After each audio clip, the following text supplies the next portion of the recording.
Changi Court and Changi Green. On paper, they should do very well because they are freehold, they are very low in terms of PSF, and they were beside the new Upper Changi MRT that opened up beside SUTD and beside Singapore Expo. Those MRTs were announced in 2011, but if you notice over here, in 2010, 2011, it did not, even though if it is freehold, the performance did not beat up double bay residences, which is 99 years, and in another MRT besides Simei MRT.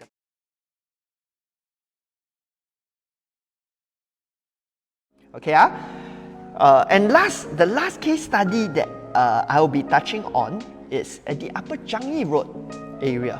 Okay, and why I want to pick out that area is because Changi Court and Changi Green, on paper, they should do very well because they are freehold, they are very low in terms of PSF, and they were beside the new Upper Changi MRT that opened up beside SUTD and beside Singapore Expo.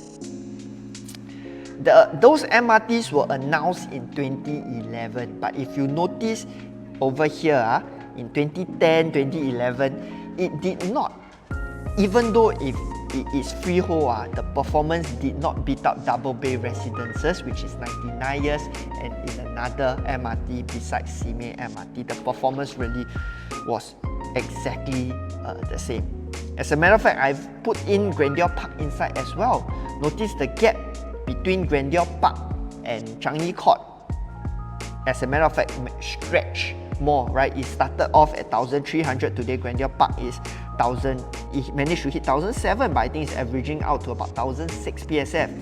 Changi Court, Changi Green, today is still hovering at thereabouts the 1,100 PSF range. That same range from where it was earlier.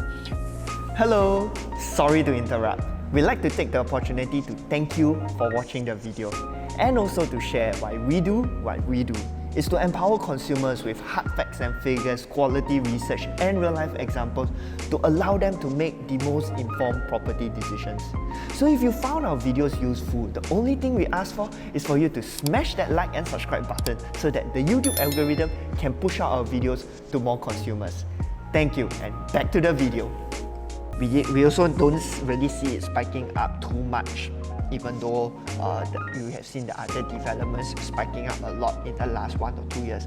The question is why, okay? Personally, I feel the Upper Changi area, especially the Changi Court, Changi Green area, on paper, so this is where the learning point is lah. Don't just look at something on paper, because on paper it may look very good. Freehold, significantly lower PSF and as compared to its neighbor. Because honestly, if I wasn't so experienced, I did look at Changi Court and Changi Green many years back when I first entered the industry, and I thought I was so clever and said, hey, this is obviously undervalued. So which brings me to the next point, on paper undervalue, at the end of the day, you buy already, you want to make money, that value has to come up lah. Because if it's undervalued and it's always the value stay like that, you're not really going to make much money at the end of the day, right? Which brings me again then to the end of the case studies. We have many case studies today, but different case studies with different learning points, and I'm going to move forward to the thought process behind it. What are some of the learning points out of all these things, and how you can then piece them together for your own investment or your own property planning, right? The learning point from the Upper Changi case study is, on paper may look very good, freehold, undervalued in an MRT that will potentially open up and everything, but organically, if they don't have demand moving into that area, because the upgraders, they don't naturally think to themselves, hey, I want to go stay Upper Changi, I want to go stay beside Singapore Expo.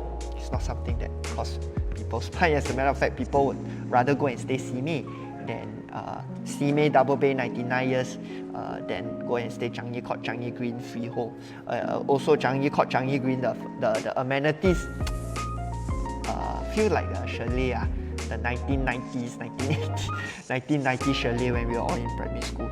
So, you know, again, right, the increasing trend that I'm starting to see is that people buy the products, they buy the facilities, they buy the vibes as opposed to the tenure.